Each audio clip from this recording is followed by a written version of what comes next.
Reading crime fiction is about curiosity and the desire for knowledge. We start each book with no idea what has happened in the story's pivotal scenario, and at least in the certainty-orientated Golden Age tradition from the interwar years, by the end we'll know all about it. This is a big part of the appeal of this period and genre. There's great pleasure to be had in that journey from knowing nothing to understanding everything. True crime, by contrast, rarely offers such a satisfying conclusion. Real life doesn't often conform to the narrative templates we like in our fiction. People can withhold information, sometimes forever. Investigators can be ineffective or corrupt, and documents can be lost or misinterpreted. The perpetual unknowability of an unsolved case provides the opposite of a definite conclusion.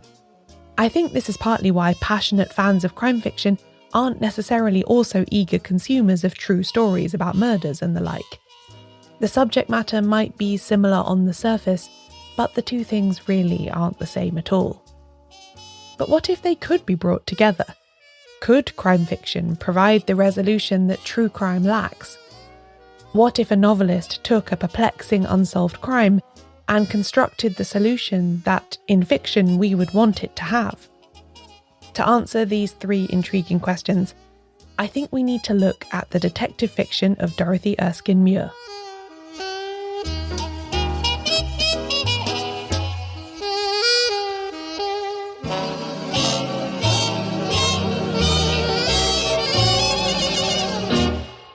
Welcome to Shedunnit. I'm Caroline Crampton.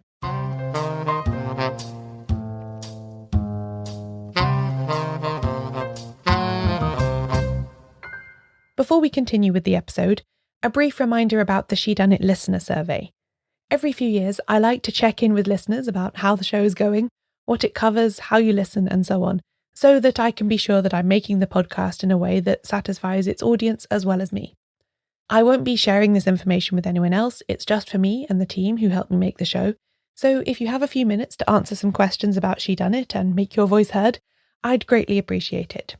The responses so far are already helping me communicate with listeners better, as you'll hear in the outro. Head to shedunnitshow.com/survey to take part.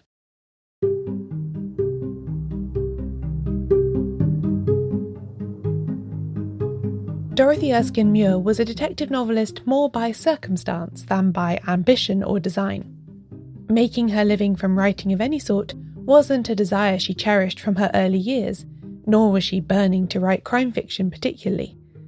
And she didn't do much of it. She published only 3 detective novels: In Muffled Night in 1933, 5 to 5 in 1934, and In Memory of Charles in 1941. So why is she so interesting to me? In large part, it's because of the relationship these books have with crime in real life, the murder part of murder mystery. Each one demonstrates a deep and perceptive engagement with an unsolved murder case, which she adapted and experimented with through her fiction. In doing so, she made some interesting points, both about how we process true crime stories in real life and how alien the conventions of crime fiction are to actual crimes.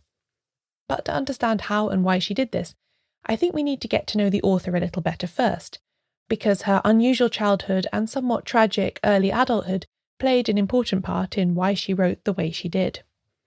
She was born in 1889 as Dorothy Agnes Sheepshanks, one of the 17 children of John Sheepshanks, an Anglican vicar and later a bishop. In his youth, he had been a missionary in rural Western Canada during a gold rush there, and then on his circuitous way back to Britain, he became a solo traveller across China, Mongolia and Siberia. She was the 10th of the 12 Sheepshanks children who survived to adulthood. At the time of Dorothy's birth, her father had established a more settled and conventional life as a vicar in Anfield, which was at that time a very poor parish in Liverpool. And then when she was 4, her father was unexpectedly plucked from his parish by the Prime Minister William Gladstone and appointed as the Bishop of Norwich. This meant that young Dorothy moved across England and went from living in the nursery of a down-at-heel urban vicarage to roaming freely about a large 11th century episcopal palace and its extensive grounds. In her 1955 memoir about her early life, Lift the Curtain, Erskine Muir corrected a common misconception she had encountered about being born towards the end of such a large family. "People assume it must have been fun to be part of a whole house full of cheerful young people," she wrote, but this was not at all the case. Because of the wide span of ages between her siblings, it was actually a relatively lonely childhood. Her eldest brother was almost 20 years older than her, and many of her older siblings had already moved out and even emigrated before she was old enough to be aware of their existence. Those who remained loved to tease and prank their much younger siblings when they weren't off living their own lives. Her parents were extremely busy with the ceremonial and practical duties involved in her father's job as bishop, and they seem to have run a rather Victorian household in which young children did not mingle much with adults. As such, her close companions were her brother William, who was next to her in age, and the various staff members at the bishop's palace who took care of them. Her parents, John and Margaret Sheepshanks, also held rather Victorian attitudes about educating their daughters. Dorothy's older sisters were only expected to gain a proficiency in music and languages, and to this end learned these subjects with a governess at home before spending a finishing year abroad in somewhere like Paris or Dresden in the expectation that soon after they would get married. Academic pursuits were only for the boys, who were expected to win scholarships at public schools like Winchester before going on to take degrees at Oxford or Cambridge that would fit them for careers in the clergy, the civil service, or philanthropic work. However, two factors enabled Dorothy to buck this trend. First, the example of her oldest sister Mary, who was 17 years her senior. Mary had impressed everybody with her academic achievements at the high school she attended while the family were based in Liverpool, and after studying abroad in Germany for a year, had gone to Newnham College, Cambridge to study languages. This meant that there was at least one female role model for Dorothy when, as a voracious, independent reader in her early teens, she began to want more teaching than her governess could provide. Although maybe Mary's example wasn't helpful in the long run, as Dorothy wryly noted about her sister's stellar university career. From our parents' point of view, the result was not altogether fortunate, for Mary came to hold very advanced views in many respects, views of which father disapproved. Mary is better known today as Mary Riot Sheepshanks, a noted pacifist, suffragist, and 20th century campaigner for adult education. The second thing that helped young Dorothy in her desire for higher education was her own poor health. The family doctor diagnosed her with a weak heart and advised that she be sent to a seaside boarding school, which eventually her reluctant parents agreed to when she was 15. At St. Felix School near Southwold in Suffolk, Dorothy thrived. Her work was of a standard that her teachers made a strong case that she should be allowed to sit the Oxford University entrance exam. Even then, she reflected in her memoirs, it was only the fact that she won a scholarship that convinced her parents that it was worth her going to study at all. That she did manage to continue her education was a piece of luck that was going to be a great help to her when tragedy struck a few years later. But that was all still far in the future. In 1908, young Dorothy Sheepshanks escaped the gilded, quasi-Victorian cage of the Bishop's Palace in Norwich and became a student at Somerville College, Oxford. She was there 4 years ahead of Dorothy L. Sayers, so I don't think they will have overlapped, although of course it is interesting that the same college environment formed two writers from similar clergy backgrounds who were to go on to produce work in the same genre. Dorothy Sheepshanks certainly did very well at Somerville, achieving a first in her history degree, although according to university rules at the time, because she was a woman, she was not allowed to graduate or officially receive the qualification she had earned. She did chafe against the strict rules about fraternization between men and women students that kept her from socializing much with her beloved brother William, who was studying at New College at the same time. Still, given what was to come, her time in Oxford was to prove well worth the effort it took to get her there.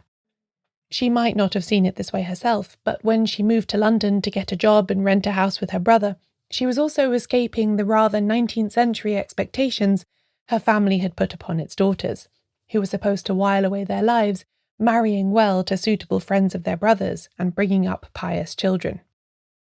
The few years Dorothy spent living in a rented house in Hampstead with her brother, working at the Women's Cooperative Guild and delighting in her newfound independence, were among some of the happiest of her life.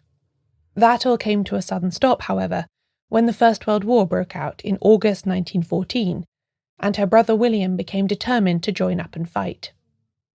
She saw him for the final time in May 1917, when he came home from the front on leave.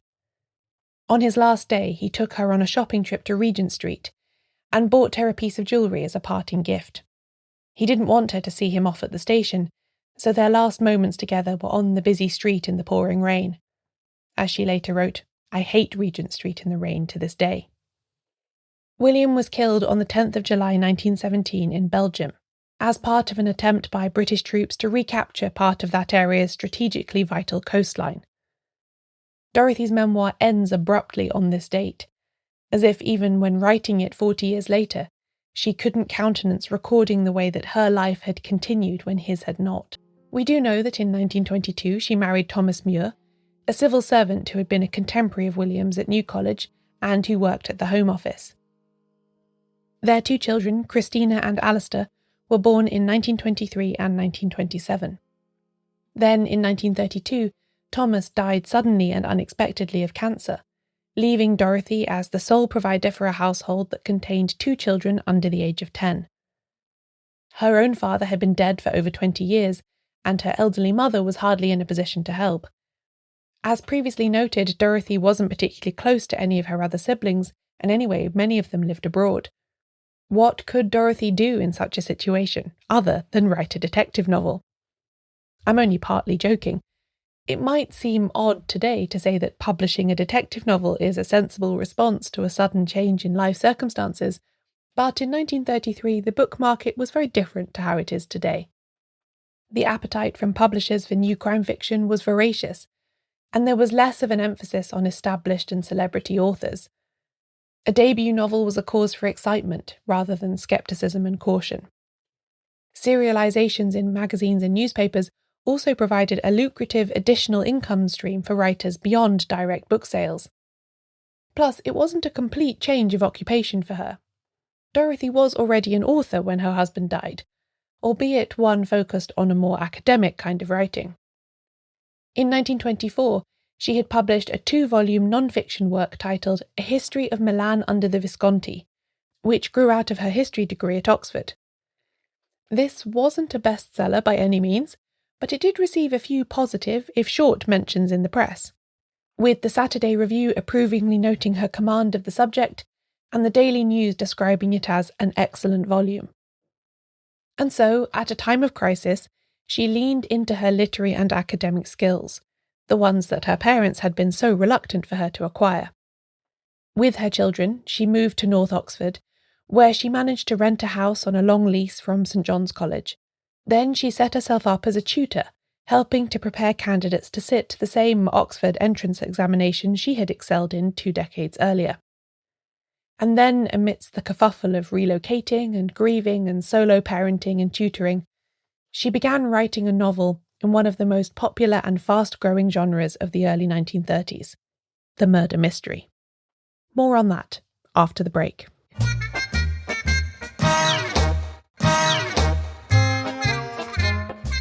Dorothy Erskine Muir's first detective novel, In Muffled Night, was published in 1933. The fascination with detective fiction was in full force by this point, and some of the other notable books published that year reflect the interest in the genre. The Detection Club put out their collaborative Ask a Policeman collection. Dorothy L. Sayers published Murder Must Advertise. Agatha Christie had another success with Poirot in Lord Edgware Dies, and Anthony Berkeley's Roger Sheringham solved a surprising mystery at a costume party in Jumping Jenny. This is to name just a few. John Dickson Carr, Marjorie Allingham, Ronald Knox, and many other famed writers of Golden Age detective fiction also had books out this year. This debut by an unknown, credited only as D. Erskine Muir, was entering a crowded field. In Muffled Night is my favourite of her 3 detective novels, and to my mind, her best. It takes as its source material a notorious murder case of the 19th century, generally known as the Sandyford case, after the street in Glasgow where, in July 1862, a servant named Jessie Macpherson was found brutally murdered at the house where she worked. The shocking violence of the attack did much to elevate this case to national public interest, as did some of the peculiar circumstances around it. In particular, the fact that Macpherson's employer, the 87-year-old family patriarch James Fleming, had been alone in the house all weekend with her body and claimed not to have known anything about it. That rather raised eyebrows. Nevertheless, it was Macpherson's close friend Jessie McLoughlin, a young unmarried woman, who was tried for her murder and sentenced to death. After a public outcry, this was converted to life imprisonment, and she was eventually released 15 years later and allowed to emigrate to America to reunite with her son. Throughout, she maintained her innocence, and today her case is considered a major miscarriage of justice. There can be no doubt that this murder exerted a fascination over the imaginations of early 20th century crime writers that was only exceeded by the Crippen case and perhaps the Florence Maybrick affair from the late 1880s. John Dickson Carr spent quite a long time reflecting on it in his 1941 novel Seeing is Believing, and in 1960 Christiana Brand wrote a whole non-fiction book about it, titled Heaven Knows Who. That title reflects the lasting uncertainty about who had actually killed Jessie Macpherson, if it wasn't Jessie McLoughlin. There are passing references to the case in Trent's Last Case by E.C. Bentley, Busman's Honeymoon by Dorothy L. Sayers, and When Last I Died by Gladys Mitchell too. But as far as I know, only Dorothy Erskine Muir chose to solve the case through fiction. She transplants the action from Glasgow to London, and from 1862 to the early 1930s. The Fleming family becomes the Murrays, a well-to-do upper-middle-class dynasty ruled over by an exacting and elderly patriarch named James Murray. Together with his son and 2 grandchildren, James lives in the same dwelling he occupied when he got married 50 years earlier, with the household still run exactly the same way. The house is a time capsule, with everything from the decor to the servants' schedules still adhering to mid-Victorian values. The evocative descriptions of the thickly carpeted, flock-wallpapered, silent, airless rooms that open the novel make for a clever contrast with the disorder, violence and rumour that comes later. The younger generations of Murrays escape this gloomy place as often as they can for a more modern house in the country, and that's what they've done for the crucial weekend during which the major action of the novel takes place. James Murray is left in the London house alone, looked after only by the housekeeper Helen Bailey. When the rest of the family return, they find Helen's bedroom door locked and James disgruntled because she seems to have vanished at the start of the weekend and left him to scrounge his own meals. When her door is broken down, they find that Helen has been horribly and fatally attacked in a way that seems entirely inconsistent with James's claims not to have heard or seen anything at all. Inspector Woods, a thoughtful, dedicated Scotland Yard detective who also appears in Erskine Muir's next novel, 5 to 5, is put on the case, and with a pleasing combination of dogged legwork and subtle insight, he eventually brings the case to a definite conclusion. Although Dorothy Erskine Muir included a note at the start of her novel that all the above characters are fictitious and have no reference to any living person or persons, many of the major features of the Sandyford case are present in her story. The crucial role played by some bloody footprints and the police reconstruction of how they were created shows up, as does a critical attempt to pawn some jewellery and hide some bloody clothes. Thematically too, there are many parallels. Helen Bailey's subservient position as housekeeper to an autocratic older employer is drawn straight from the Sandyford case, as is the way in which principal suspect Mary Spence is belittled and discredited because of her love of supposedly frivolous things and her desire to divorce her husband. This last also brings the Edith Thompson case from 1923 to mind, which also inspired its own novelised versions, including F. Tennyson Jesse's A Pin to See the Peep Show. Most strikingly of all in Muffled Night, the shocking courtroom revelation around which the whole novel pivots is also a direct lift from real events in 1860s Glasgow.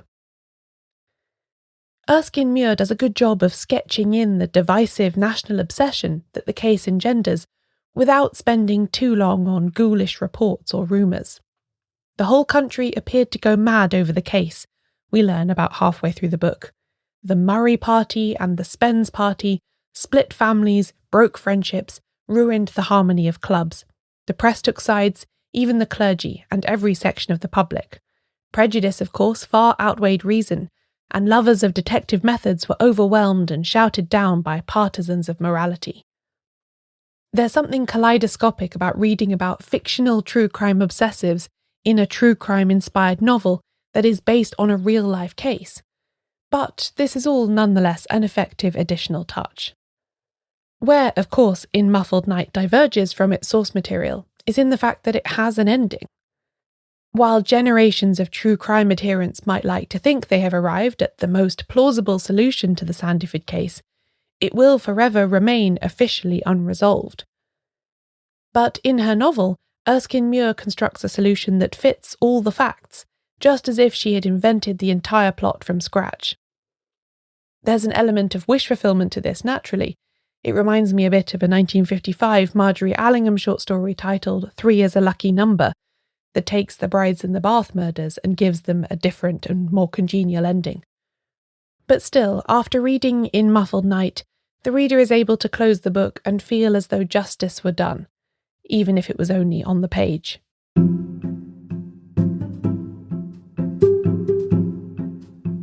Dorothy Erskine Muir followed up In Muffled Night with another detective novel featuring Inspector Woods, 5 to 5, which was published the following year in 1934. Again, she takes a real-life case as her source material, this time the Slater case from 1908, in which 82-year-old jewel collector Marion Gilchrist was beaten to death at her home in Glasgow during the brief absence of her maid. The robber was disturbed and stole only a brooch.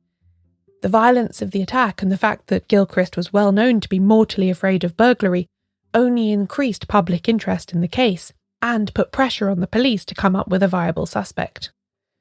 A young man named Oscar Slater, who left for New York 5 days after the murder, and who had recently been trying to sell a pawnbroker's ticket for a brooch, was extradited, charged and found guilty by a 9-6 margin in the Scottish courts.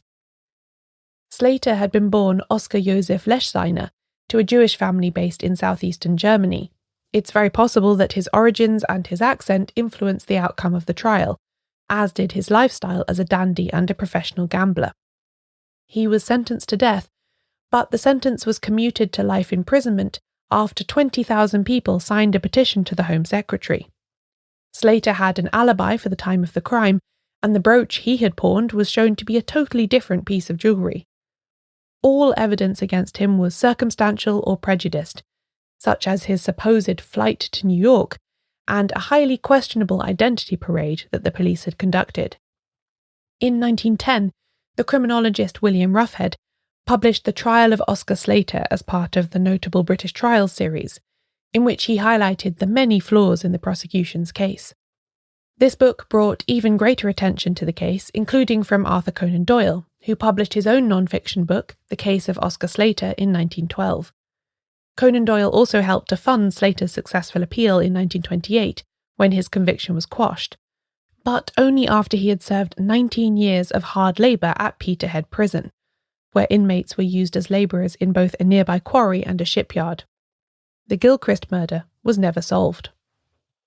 5 to 5 moves the action from Glasgow to London once more, but keeps the essential details of the case. An elderly, semi-invalid jewel collector named Simon Ewing is cruelly beaten to death in his flat during the brief absence of his live-in nurse, and Inspector Woods is initially unable to make the timeline of the crime work, given the fact that witnesses in the flat below heard the thumps of the attack and even seemed to see the perpetrator leaving as they went upstairs to help the nurse gain entry. Once again, Erskine Muir plots her own story on top of the details of the case, crafting a clever, if disturbing tale about greed and familial estrangement against the background of the economic downturn of the end of the 1920s.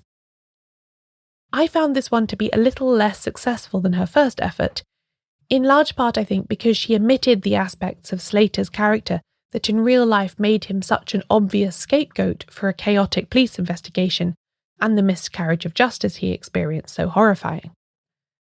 Her no-good young man character is a fairly ordinary one, who lacks any particular charisma or appeal, for all that the mystery swirls a strange story around him. As an attempt to provide a plausible solution for the Slater case, though, Erskine Muir's plotting cannot be faulted. There's something of the methodical determination of Freeman Wills Croft's Inspector French about the way Inspector Woods goes about solving this one, which provides its own kind of satisfaction, even if it lacks the depth of atmosphere and character she achieved for In Muffled Night. Dorothy Erskine Muir's third and final detective novel, In Memory of Charles, I propose to only touch on briefly, because I don't think it quite belongs with the other two as a set. It is also, according to the author, based on a real-life case, but one that happened somewhere other than Britain, and so far all attempts by both experts and me have failed to identify what occurrence she's referencing. It is once again concerned with the murder of an unpleasant patriarch figure, this time the Charles of the title, a city banker who has relocated his unwilling family to the countryside and is quickly making enemies of his neighbours and tenants with his petty, unpleasant ways. When Charles is found shot in a nearby forest clearing, his household and several others who live nearby come under suspicion. There's no sign of Inspector Woods in this book, with the investigation instead conducted by an Inspector Sturt of Scotland Yard, so it isn't really a follow-on from the previous two novels. It was also published after a gap of 7 years, and the crime fiction of 1941 was rather different to the crime fiction of 1934, I think. This book is much more focused on psychology rather than plot and clue and alibi. Its primary themes are the tension in Charles's household and the divisions between old-fashioned country people and the rich incomers who are beginning to buy up estates and live among them. Some of the horror in Memory of Charles, especially around the peculiar and haunting memorial obelisk the victim's unhappy wife erects to him, made me think of Agatha Christie's And Then There Were None from 1939. I still found In Memory of Charles to be compelling reading, but it made me wish that Dorothy Erskine Muir had left her true crime solving fiction project behind after the two novels of the 1930s and launched into writing her own original crime fiction. But for reasons I haven't been able to discover, In Memory of Charles was her last detective novel. She lived until 1977 and published a variety of other non-fiction works, including biographies of Florence Nightingale, Machiavelli and Cromwell, but she never returned to crime fiction.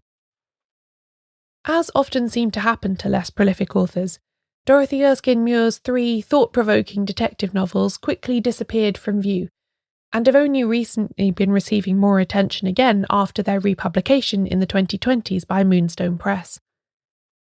They are well worth reading for their qualities as detective novels alone, but I also recommend them because of the way they make the reader think about the relationship between fictional murder and real murder. Beyond just providing a satisfying and definite solution to an unsolved case, Erskine Muir, in all 3 of her novels, weaves in a reminder that just because fiction can provide a conclusion, it doesn't make murder in real life any less horrifying. Perhaps fully understanding the deliberate machinations that lay behind such events brings the evil that much closer to us. To my mind, it's been a beastly affair from start to finish, Inspector Woods says at the end of In Muffled Night, a gentle rebuke to another character who is inclined to celebrate the proving of one narrative about this excellent case and the quashing of all the others. This is what stayed with me, long after I had finished reading Dorothy Erskine Muir's detective fiction. These are not stories that glory in the murders they unravel, but that even as they lay out these tales, ask us to question whether we should be entertained by such tragedy at all.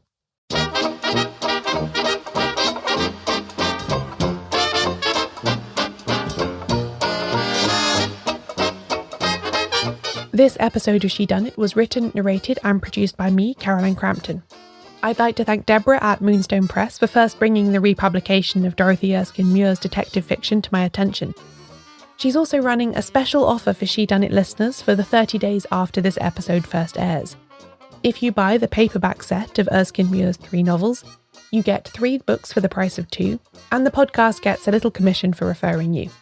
You'll find the link for that in the episode description or on the podcast website at shedunnitshow.com/The Crimes of Dorothy Erskine Muir, where there will also be a list of all the other books mentioned and the sources used in the creation of this episode. I publish transcripts of every episode, including this one. Find them all at shedunnitshow.com/transcripts.